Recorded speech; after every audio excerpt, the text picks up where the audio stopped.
This is Paul Smith. We're good friends, and he has welcome to the porch.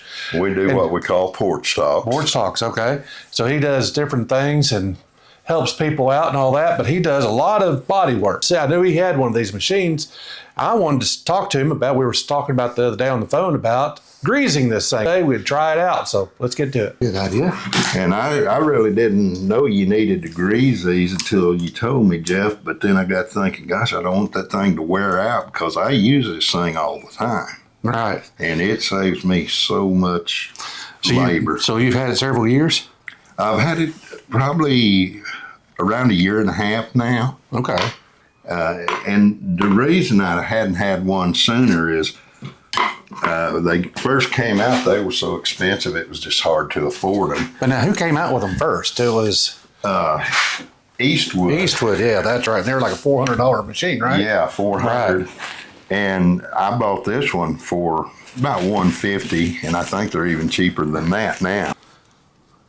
Oh, that was easy to come off. Yeah, Oh, well, it isn't pre-dry, isn't it? Golly, that don't have any. Well, let me bring this camera in there. Let me show that. It does have a little grease in it, but holy moly!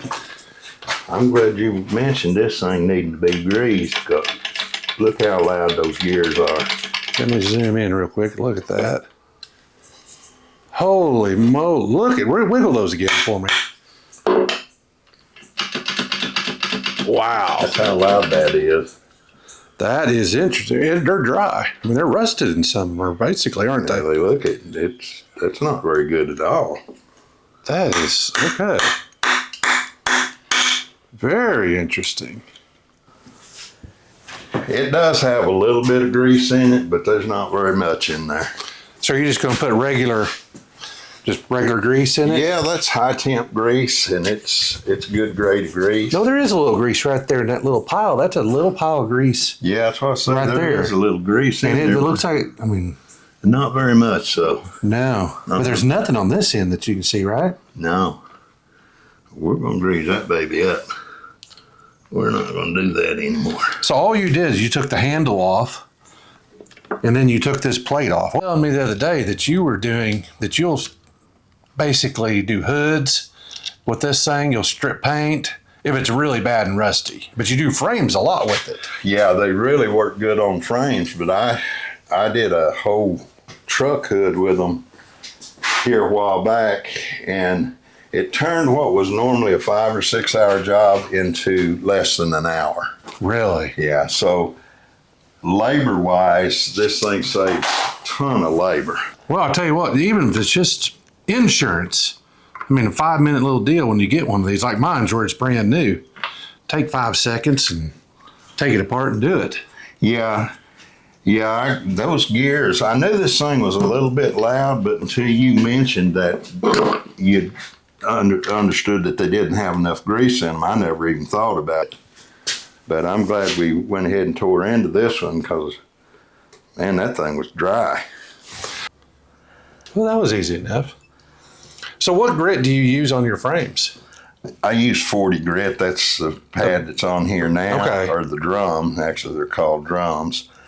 And I use 40 grit probably 90% of the time because I'm working on old antique cars and stuff. Right. And they're usually always really rusty. Fact is, I'm going to do a grill on the 1960 Model Ford pickup of mine in the next couple of weeks, and I'll use that to skin it down. And like I said, what would probably take a couple hours will take 10 minutes with that. Really? Yeah. We're going to fire it up, see if you notice if it's quieter? Yeah, I really do. Let's just see. I'm just curious. Yeah, let me just hook it up here and see what it sounds like. Because you'll know when you spend enough hours on it, you'll know if it's any quieter, won't you? Oh, yeah. Oh.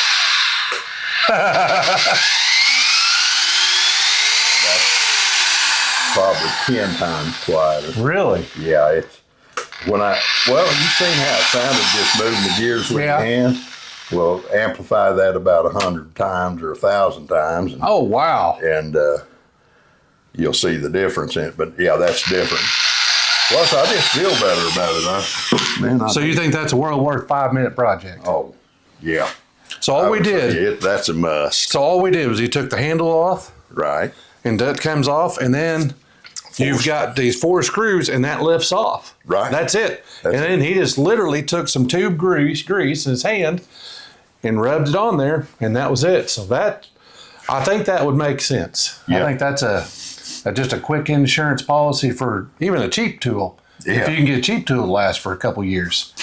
Well, this tool right here probably paid for itself, Jeff, on that hood on that truck, just in labor. Oh, wow. And that's the way I look at things. I look at them, okay, what's the cost of a tool and what kind of labor is it going to save me? And that tells me what we'd call ROI, return on investment. Well, I happened to return on investment the first time I used it.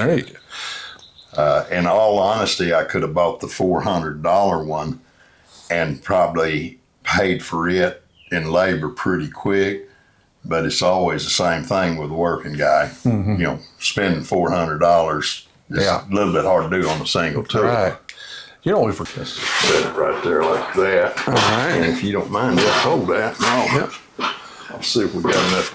So this is a real project that you're working on, a grill that you're getting ready to work on pickup? It is. What year model is this? This is a 1960 Ford F100 pickup. Oh, this is going to be your town truck. Yes. When you're running parts. This will be my parts truck Oh. when I'm done. It'll be fun to drive. That'll be cool. All right, let's see how he does it. Let me get set here.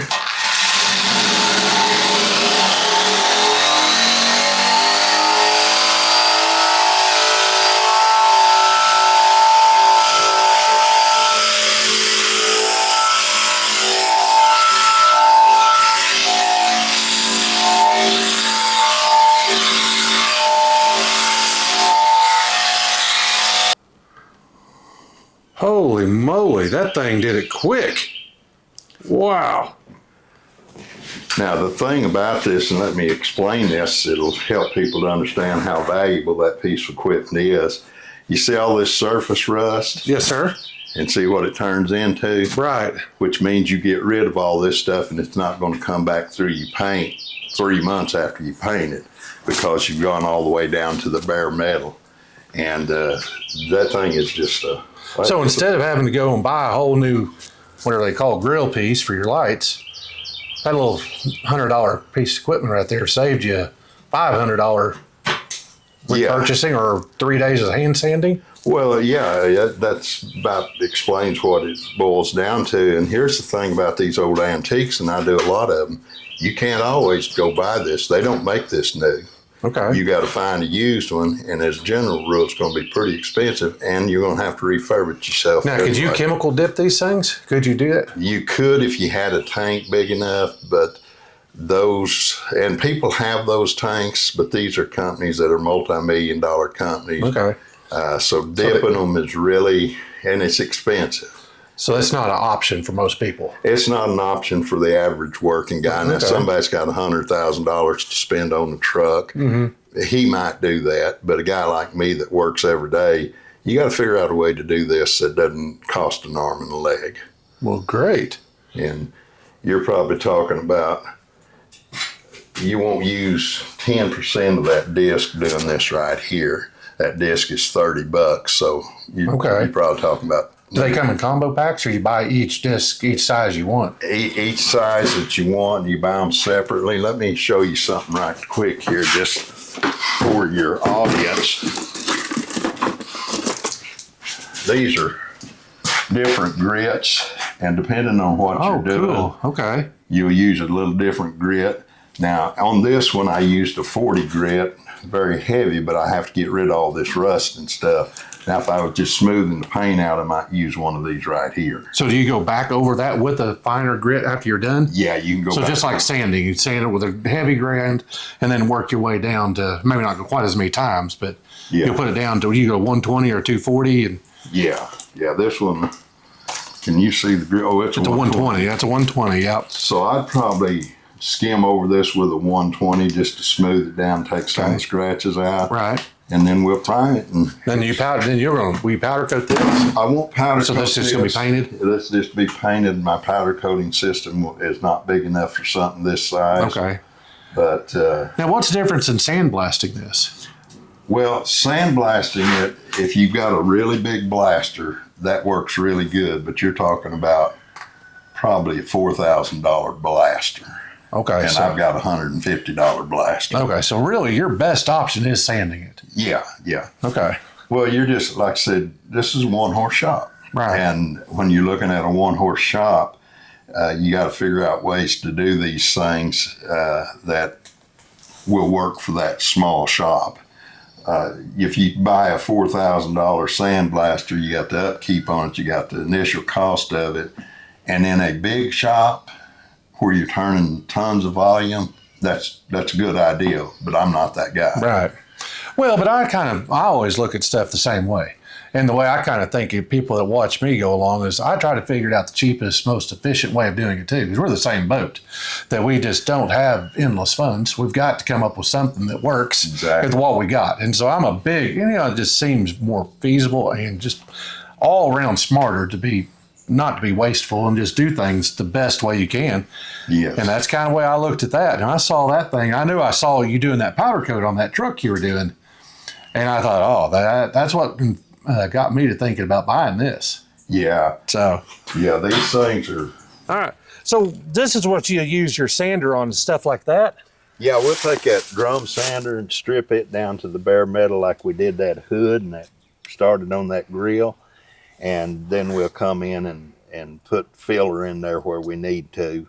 But it'll strip that fast. That's if you do that with a grinder, it takes probably 15, 20 minutes. But if you do it with that drum sander, it takes probably a minute and a half. Can you be more precise with it? You can be more precise, does a cleaner job, doesn't hurt the metal as bad as. So you don't have to get as deep on it and don't groove have it to and all go that. as deep, that's right. Okay. So then like right here, you'll just take your sander and go down over that, clean it up and then cut it out? Yes. After the fact? Yep. Okay. Cal, so you stripped all this, the old paint off with that sander? Yes. Yes. That whole thing you stripped off this? How? Stripped the whole thing. And then you came, this looks freaking awesome. Well, we stripped all the paint off. Then we came back up with a high build primer, did all the body work, high build primed it again, and then came back and painted it with the enamel white paint, which this is close to the original paint. Right. And that's what we're doing on this truck. We're trying to stay pretty original with it. We will have some modifications, but it's going to be pretty original. How it looks decent. How much time did it take you to sand this with the sander? Probably, I'd say at most an hour and a half, and probably under an hour. It went really insanely fast. So the old days, how long would it have taken you? Or what would have been the process before you went with the new sander that you've got? How would you have done it? The old days, we would have used a disc sander, and it would have probably taken 6-7 hours. And part of that is because it gums up the disc. It's hard for them to cut that rust. So it's just like whenever you're using a palm sander with wood. Exactly. You just got to throw them away. It just eats them up. Yeah, and you'd have probably went through, and I'm only guessing, Jeff, but I think you'd have went through probably $20-$30 worth of sandpaper to do Oh, wow. this. Plus 6 hours. Plus 6 hours of labor. Wow. And you did this with an hour with one disc. And you said 10% of that disc you'd use on something like Probably this? 10-15% on this hood. On a $30 disc, use 10% of it. Yeah, yeah. Oh, wow. So, I mean, $3 or $4. You sanded it down. Yeah, cost-wise, it's real time saver, but it's a real cost saver for Right. material. Wow. Well, that is cool. Well, I'll tell you, I think we all learned something today. Well, I thank you for your time. I'm going to take a picture, show you a little bit around. Right. Of an understanding. Boy, look at that. You even got the emblem is all done. Everything looks sharp. This is going to be a good looking truck. I don't see you running many parts in this, Paul. I will, though. Believe it or not, I'm going to drive that truck. Well, that'll be good. Well, we'll have to check back and check in a few months and see how this project's going.